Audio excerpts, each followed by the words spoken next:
Captain Dong-Ho Kim stood on the bridge of the UES Taeguk, watching the stars through the main viewport. The ship hummed quietly around him, its quantum engines creating a soft vibration that felt like a heartbeat. He had been commanding this vessel for 3 years, but he still felt amazed every time he looked at the control panels. This was humanity's first quantum-locked warship, a marvel of engineering that existed in 17 different realities at the same time. "Captain," called Science Officer Hyun-Woo Lee from his station. His voice carried worry. "I'm picking up massive energy signatures near the Kepler 442 system. Something big is moving through space." Dong-Ho walked over to look at the readings. The numbers on the screen made his stomach drop. "How big are we talking about?" 300 ships, sir. Maybe more. They're moving in formation toward human space." Hyun-Woo's fingers danced over his controls, pulling up more data. "The energy patterns don't match anything in our database. These aren't human ships." Chief Engineer Soon-Ja Park looked up from her console. She was a small woman with sharp eyes who knew every bolt and wire in the ship. "Captain, should I bring the quantum lock system to full power?" "We're currently running at 30%. Dong-Ho nodded. "Do it, and get me a full scan of that fleet." The ship's lights dimmed slightly as power flowed to the quantum field generators. These machines were the heart of the Taeguk. They allowed the ship to exist in multiple probability states at once. In simple terms, the ship could be in 17 different places, with 17 different weapon setups all at the same time. Enemy sensors would see all these versions and not know which one was real. Commander Bo-Ra Choi, the tactical officer, studied her weapons display. She was known for staying calm under pressure, but even she looked worried. "Captain, if those readings are correct, we're looking at the largest alien fleet ever detected. 1 ship against 300 doesn't sound like good odds." "What do we know about these aliens?" Dong-Ho asked. Hyun-Woo pulled up files on his screen. "Based on the ship designs and energy signatures, I believe these are Vorthak vessels. The Vorthak hegemony is a military empire. Our intelligence reports say they've destroyed 17 different civilizations in the past 100 years. They don't negotiate. They conquer." The bridge fell quiet. Everyone knew what this meant. The Vorthak had found humanity, and they were coming with enough ships to wipe out entire planets. Communications Officer Mi-Young-Han spoke up from her station. "Captain, I'm receiving emergency broadcasts from the outer colonies. They're reporting Vorthak scout ships in their systems. The main fleet will reach human space in 6 hours." Dong-Ho felt the weight of command settling on his shoulders. Earth command was 12 hours away by faster-than-light communication. By the time they received word and sent help, the Vorthak fleet would have already attacked human colonies. Thousands, maybe millions of people would die. "Sir," said Navigation Officer Seung-Min Yu, "we could jump back to Earth and warn the defense fleet." "And leave the colonies defenseless?" Dong-Ho shook his head. "No. We're the only ship in position to intercept them." Dr. Woo-Jin Kang, the ship's xenobiologist, looked nervous. "Captain, perhaps we could try to communicate with them first. Not all alien species are hostile. The Vorthak don't talk," Bo-Ra said grimly. "They attack first and ask questions never." Soon-Ja spoke up from her engineering station. "Captain, the quantum lock system is performing perfectly. All 17 probability states are stable. The aliens have never seen technology like this before. They won't know how to fight us." Dong-Ho thought about his crew. They were good people, all of them. Soon-Ja had 2 children back on Earth. Mi-Young was planning to marry her boyfriend when they returned from patrol. Hyun-Woo collected old books and dreamed of becoming a teacher someday. They had joined the space service to explore the stars, not to fight impossible battles, but sometimes impossible battles found you anyway. Seung-Min, set course for the Vorthak fleet. "Maximum speed." "Sir, are you sure about this?" Bo-Ra asked. "Even with our quantum lock advantage, 300 ships is a lot of firepower." Dong-Ho looked around at his crew. "The Vorthak expect to find weak human colonies protected by nothing more than a few patrol ships. They don't expect to find the Taeguk. Our quantum technology gives us an edge they can't understand or counter. 1 ship that exists in 17 realities is harder to kill than 300 ships that exist in only 1. Mi-Young raised her hand. "Captain, should I send a message to Earth Command? Let them know what we're doing?" "Yes, tell them we're intercepting the Vorthak fleet. Tell them..." Dong-Ho paused, choosing his words carefully. "Tell them we're going to try something that's never been tried before." As the Taeguk accelerated toward the enemy fleet, the quantum field generators hummed louder. Through the viewports, the stars stretched into lines as the ship entered faster than light travel. In a few hours, they would face an enemy that had never been defeated. Sunja ran diagnostics on all systems. Quantum fields are stable across all probability states. Weapons are charged. Shields are ready. We're as prepared as we can be, Captain. Hyunwoo studied his sensor readings. The Vorthak fleet is maintaining formation. They're not trying to hide. They want us to see them coming. That's their mistake, Dong-ho said. They think fear is a weapon. They want the colonies to panic before they attack. But fear works both ways, Dr. Kang looked confused. What do you mean, sir? Dong-ho smiled, but it wasn't a happy smile. The Vorthak have never seen a ship that exists in multiple realities at once. When their sensors try to lock onto us, they'll see 17 different versions of the Tiguk. They'll see us attacking from 17 different directions with 17 different weapon configurations. For the first time in their military history, they're going to be the ones who are afraid. The ship continued toward its destination, carrying 37 crew members into a battle that would change the galaxy forever. None of them knew that they were about to win the war before firing a single shot. Supreme Admiral Thexvar stood in the command center of his flagship, the Bone Crusher. The massive Vorthak warship was the size of a small city, bristling with weapons that could destroy planets. Around him, his officers worked at their stations, preparing for another easy conquest. In 100 years of military service, Thexvar had never lost a battle.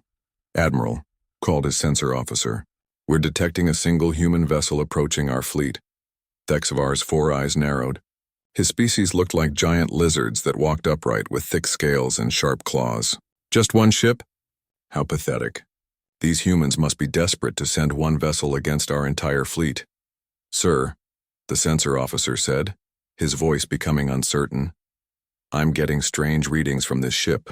The sensors show it in multiple locations at once.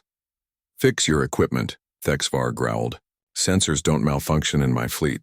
But across the Vorthak fleet, the same impossible readings appeared on every ship. The human vessels seemed to exist in 17 different places at the same time. Some showed it charging weapons, others showed it deploying fighters, and still others showed it preparing to ram their ships.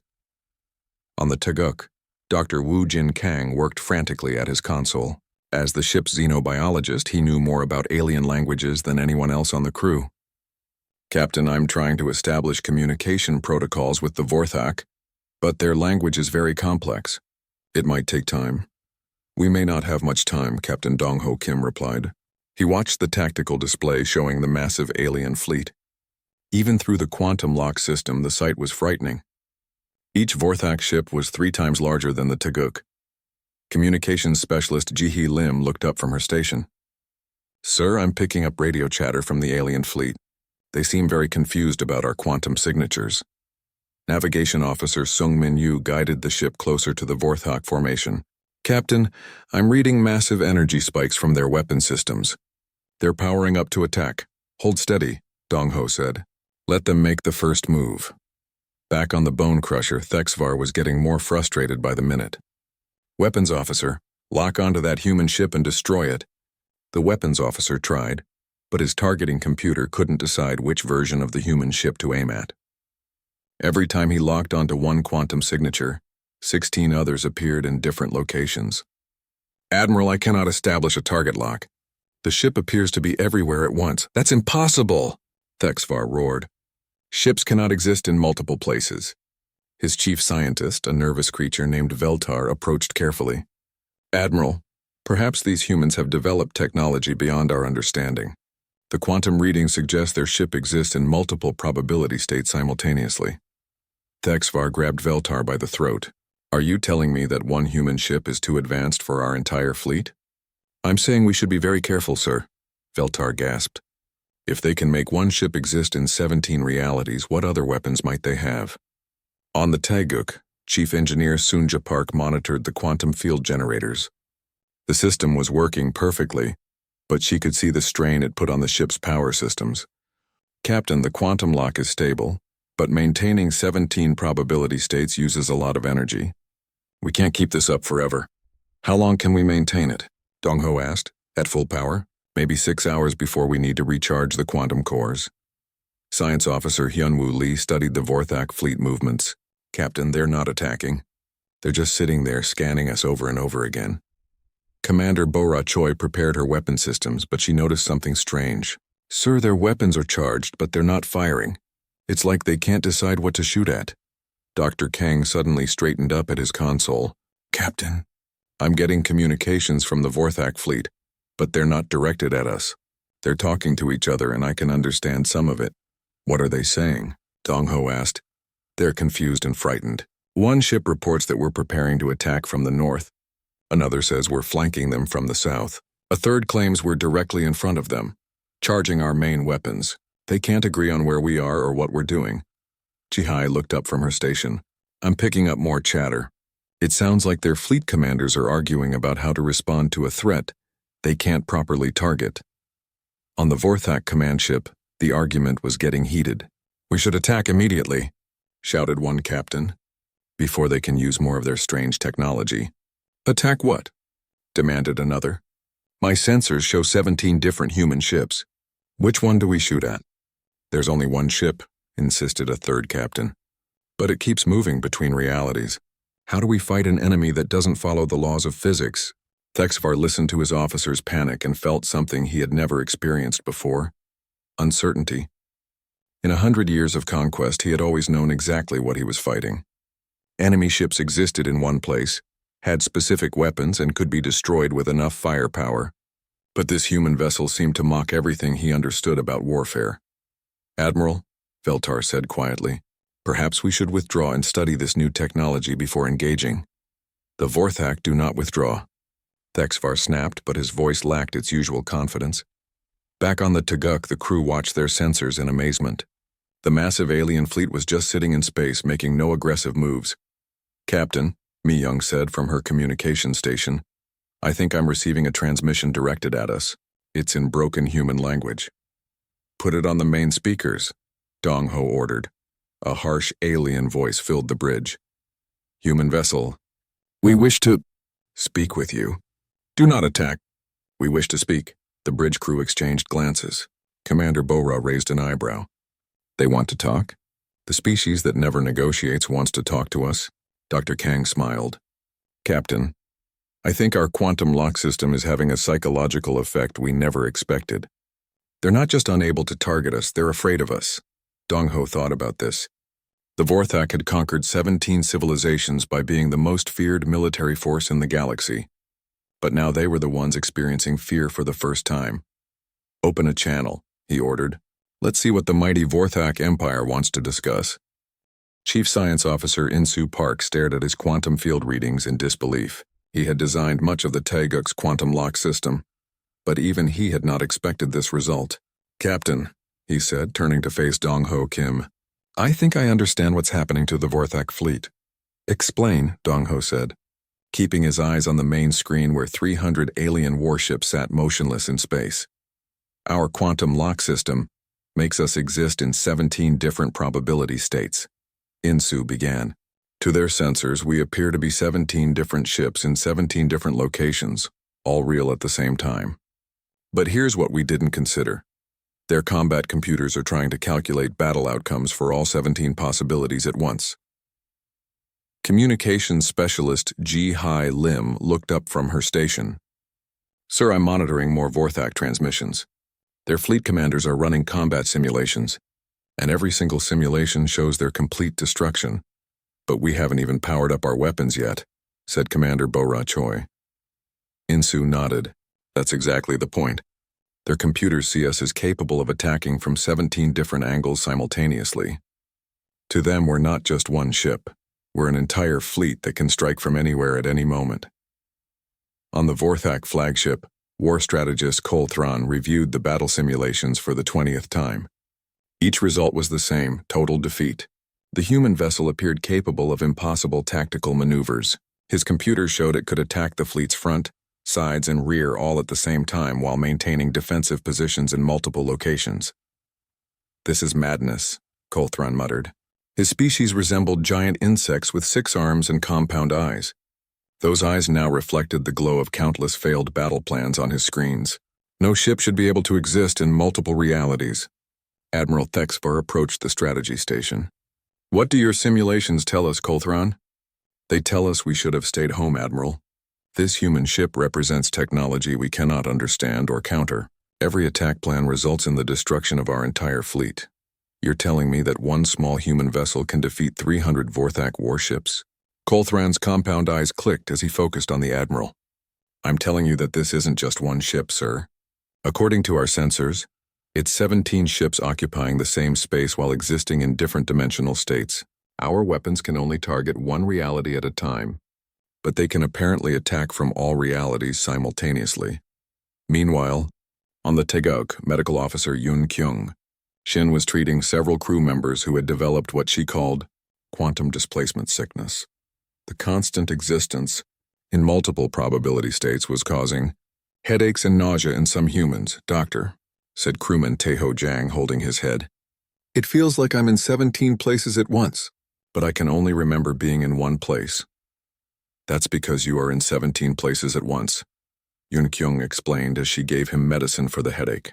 Your mind can only process one reality, but your body exists in all of them. It's perfectly normal under these circumstances. Security Chief Taeho looked worried. Doctor, if this is affecting our own crew, what might it be doing to the aliens? Captain Dong-ho had been wondering the same thing.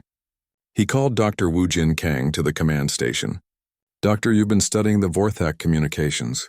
How are they handling our quantum signatures psychologically? Dr. Kang reviewed his notes. Captain, the Vorthak mind is very logical and methodical. They understand war as a mathematical problem with clear solutions, but our quantum lock system breaks their understanding of how battles should work. They cannot calculate a strategy against an enemy that exists everywhere and nowhere at the same time. Are you saying we're driving them crazy? Asked Science Officer Hyunwoo Lee. In a sense, yes. Their entire military philosophy is based on superior numbers and firepower. But numbers don't matter when your enemy can attack from multiple dimensions. They're experiencing something they've never felt before. Helplessness. Suddenly, communications specialist Ji Hai called out urgently. Captain, I'm receiving a transmission from the Vorthak flagship. They're requesting permission to surrender. The bridge fell silent. Commander Bo-ra checked her weapons display. We haven't fired a single shot. They want to surrender? Dong-ho asked. The species that has conquered 17 civilizations wants to surrender to us. Yes, sir. The transmission is coming directly from their Supreme Admiral. He's asking for terms of surrender and safe passage back to Vorthak space. Dr. Kang translated more of the alien chatter. Captain, they're convinced that we have an entire fleet of quantum ships. They believe this is just one vessel from a much larger human armada that exists in multiple dimensions. Insu Park smiled. The quantum signatures we're generating must look like multiple ships to their sensors. They think we're the advanced scout for an invasion force of reality-shifting warships. How many ships do they think we have? Dong-ho asked. Based on their communications, Dr. Kang replied, they believe humanity possesses hundreds, maybe thousands of quantum-locked vessels. They're terrified that attacking us will bring the full wrath of an interdimensional human fleet. On the Vorthak flagship, Admiral Thexvar made the most difficult decision of his career. In his 100 years of military service, he had never retreated from battle. But he had also never faced an enemy that could potentially tear holes in the fabric of space-time itself. Open a channel to the human ship, he ordered. His communications officer complied, and Thexvar found himself speaking to an alien species for the first time as an equal rather than a conqueror. Human vessel, this is Supreme Admiral Thexvar of the Vorthak hegemony. We acknowledge your superior technology and request terms for our withdrawal from human space. On the Taegeuk, Captain Dong-ho stared at the main screen in amazement. The most feared military force in the galaxy was asking for his permission to leave. Sir, whispered Commander Bo-ra, what do we tell them? Dong-ho thought about the colonies that would have been destroyed if the Vorthak fleet had continued its advance.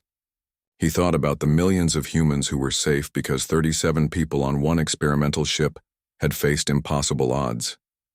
Tell them, he said slowly, that we accept their request for withdrawal, but we also want to discuss a more permanent arrangement, a treaty perhaps. Navigation Officer Sung Min-yu looked confused. Captain, are we really going to negotiate with them? They came here to destroy our colonies. Yes, Dong-ho replied, but they're leaving without firing a shot. Sometimes the best victory is the one where nobody has to die. The quantum field generators hummed around them, maintaining their existence in 17 realities while making history in all of them. First Officer Kyung-ho Nam had trained for many different scenarios during his military career, but accepting the surrender of an entire alien empire was not one of them. He stood beside Captain Dong-ho Kim on the bridge, watching as the Vorthak fleet powered down their weapon systems one by one. "Captain," Kyung-ho said quietly, "we need to be very careful here. We're about to make decisions that will affect the entire human race." Intelligence Officer Sora Bei looked up from her console with excitement and worry mixed on her face. "Sir, I've been monitoring Vorthak fleet communications. They're not just surrendering to us, they're convinced that we represent a massive human military force." "What do you mean?" Dong-ho asked. "They think our quantum signatures indicate the presence of thousands of ships. According to their communications, they believe Earth has an entire fleet of quantum-locked vessels that can appear anywhere in the galaxy at any moment." Dr. Wu Jin Kang nodded as he translated more alien messages. "Captain Sora is correct. I'm hearing discussions about the human quantum armada and interdimensional invasion fleets. They think that Taguk is just the tip of a very large and very advanced military force." Communications specialist Ji-hee Lim received another transmission from the Vorthak flagship. "Sir, Admiral Thexvar is requesting a formal meeting. He wants to negotiate what he calls tribute and territorial arrangements." Commander Bora Choi checked her tactical display. "They're offering us tribute? What kind of tribute does a galactic empire offer?" The answer came quickly as data streams poured in from the alien fleet. Resource Manager Sang Woo-yoon, who normally handled supply logistics, stared at his screen in shock. "Captain, you need to see this. They're offering us 12 star systems, mining rights to 47 asteroid belts, and technological blueprints for faster-than-light communication." "How much is all of that worth?" asked Dong-ho Sang-woo, calculated quickly. "Sir, the mineral rights alone are worth more than Earth's entire gross planetary product for the next 200 years. The star systems they're offering contain 6 habitable planets perfect for human colonization." Cultural advisor Min-ho Cha, who had studied alien societies, spoke up from his station. "Captain, this is more than tribute. They're offering us everything they would give to a superior military power to avoid total destruction. They're treating us like we've already conquered them." The ethical implications hit everyone at once. Legal counsel Jin Song, who had joined the crew to handle any first contact legal issues, looked troubled. "Captain, we're facing a serious moral question here. Do we accept these offerings based on their mistaken belief that we have thousands of quantum ships?" "It's not really their mistake," pointed out Chief Science Officer In-soo Park. "We do have quantum technology they can't counter. The fact that we only have one ship doesn't change the fact that our technology gives us a real advantage." Strategic Advisor Hee-jin Ko disagreed. "But Captain, if we accept their tribute without correcting their misconceptions, we're essentially lying to them. That's not a good foundation for galactic diplomacy." Captain Dong-ho felt the weight of the decision. Every choice he made now would echo through human history. What are they asking for in return for all of this tribute? Ji-hai translated the latest message. "They want a non-aggression pact with humanity. They're asking us to promise that our quantum fleet won't attack Vorthak territory. They also want to establish trade relationships and exchange ambassadors." "They want to be our allies?" asked First Officer Kyung-ho. "More than that," said Dr. Kang. "Based on their language patterns, they want to be our junior partners in a galactic alliance. They're offering to help us contact other alien civilizations and establish human authority over this entire region of space." The bridge fell quiet as everyone considered what this meant. Humanity had gone from unknown newcomers to the most feared military power in the galaxy in the space of a few hours, and they had done it without firing a single shot. Medical Officer Yoon Kyung-shin spoke from her station. "Captain, I've been thinking about the ethical implications. These aliens came here planning to destroy our colonies and kill millions of humans. Now they're offering us wealth and territory instead. Even if they're doing it for the wrong reasons, the outcome protects human lives." Security Chief Taeho Jang nodded. "The colonies are safe, sir. That was our primary mission. Everything else is a bonus, but Cultural Advisor Min-ho had concerns. "Captain, if we build our galactic relationships on fear and misunderstanding, what happens when other aliens develop quantum technology? What happens when they realize we're not as powerful as they think?"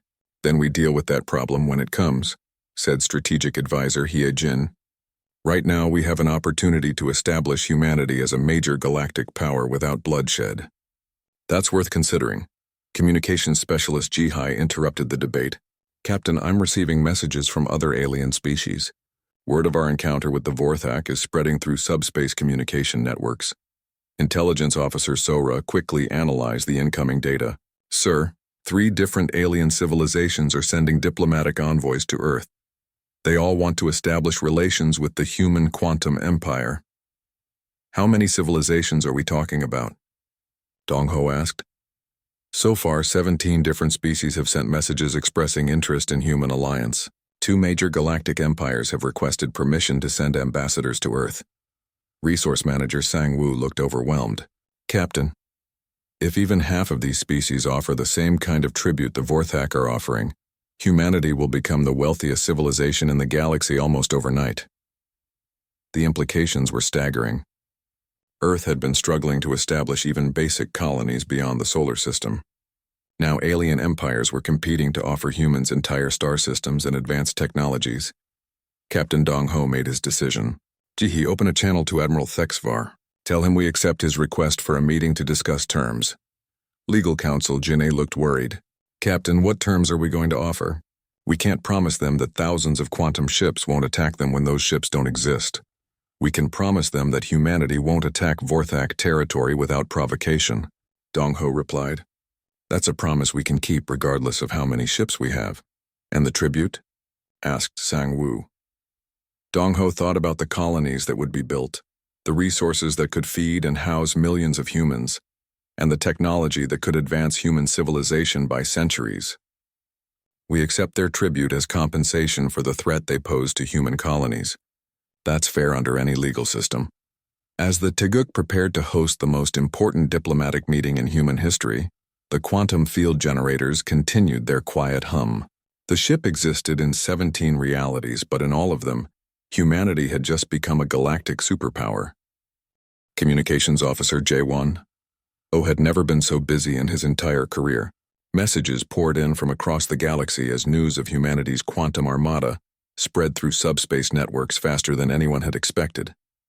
His console beeped constantly with incoming transmissions from alien civilizations that most humans had never even heard of.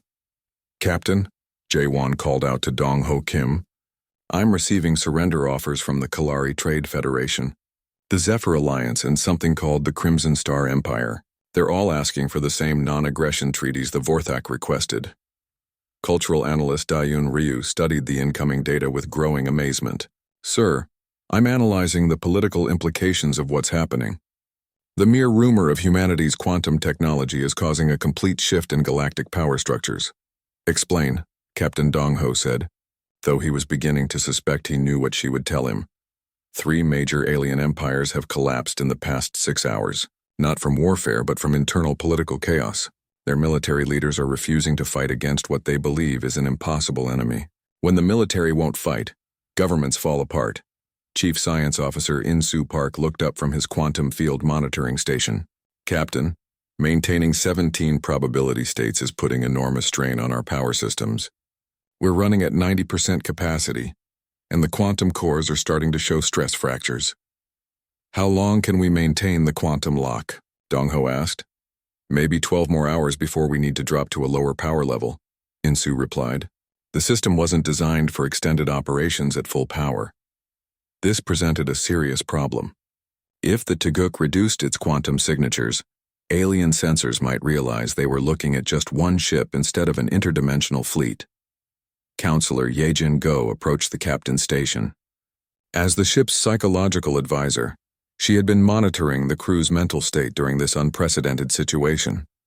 Captain, I need to discuss the psychological pressure the crew is experiencing. We're carrying the weight of the entire human race's future, and everyone knows it. How are they handling it? Dong Ho asked. Better than expected, but several crew members are showing signs of stress. The responsibility of maintaining a galactic deception is weighing heavily on everyone. Engineer Dong-Soo Han reported from the quantum generator room. Captain, I'm working on modifications to improve system efficiency, but there's something else you need to know. Our quantum signatures are interfering with nearby alien technology. What kind of interference? The Vorthak fleet is having trouble with their navigation systems while they're this close to us. It seems our quantum field affects their subspace sensors. They're interpreting this as evidence that our technology is even more advanced than they thought. Research Director Sun Hee No made an even more disturbing discovery. Captain, I've been analyzing the quantum effects on nearby space. Our field is preventing the Vorthak from accessing their own quantum communication networks. We're accidentally jamming their most advanced technology. This was both good news and bad news. The interference made humanity appear even more technologically superior. But it also meant they were unintentionally limiting alien scientific development. Cultural analyst Da-Yun received more intelligence reports. Sir, the political effects are spreading faster than we imagined. The Andromedans and the Outer Rim Collective are discussing a merger of their governments. They want to create a unified power block that can better serve what they're calling the human quantum hegemony. They want to merge their entire civilizations just to deal with us? Asked First Officer Kyung-Ho Nam. Apparently so. They believe that individual alien empires are too small and weak to interact effectively with humanity's interdimensional military capabilities. Intelligence.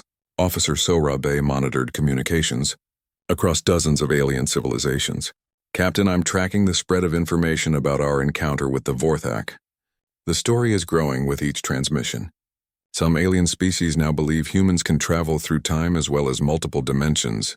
Time travel? Commander Borichoy looked confused. Where did they get that idea? Our quantum signatures appear differently to various alien sensor types, explained Chief Science Officer Insu. Some species interpret our probability states as evidence of temporal manipulation rather than dimensional existence. The situation was spiraling beyond anyone's ability to control. Captain Dong-Ho realized that humanity had accidentally become not just a galactic superpower, but a mythical force that aliens feared on a level approaching religious awe. Communications Officer Jae-Won received an urgent message. Captain, Admiral Thexfar is requesting immediate evacuation of all Vorthak forces from human space. He says remaining near our quantum field is causing reality distortion sickness among his crew. Are we actually making them sick? Dong-Ho asked. Medical Officer Yoon Kyung-shin checked her sensors. I'm not detecting any harmful radiation, but the quantum field does create unusual effects. If their biology is different from ours, they might be more sensitive to multidimensional existence. Dr. Wu Jin Kang translated more alien communications. Captain, several Vorthak crew members are reporting strange dreams and visions.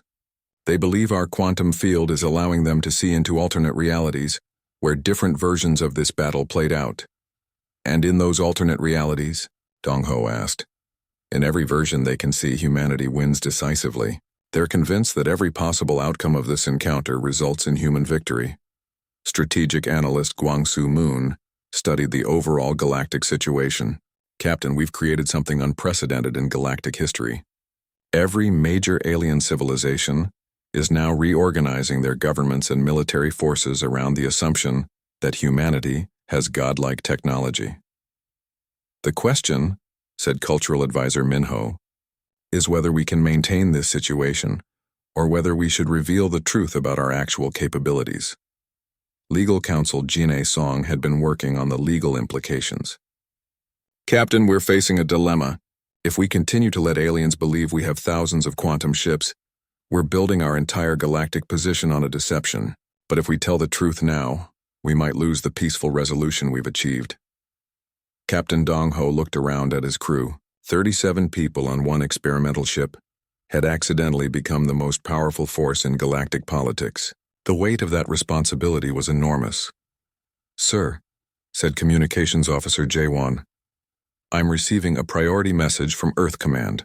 They want a full report on our situation. Dong-Ho smiled grimly. Tell Earth Command that we need to have a very long conversation about humanity's new position in galactic politics. And tell them they might want to sit down before we explain what happened. The Taguk continued to exist in 17 realities, each one containing a universe where humanity had just changed the course of galactic history without firing a single shot.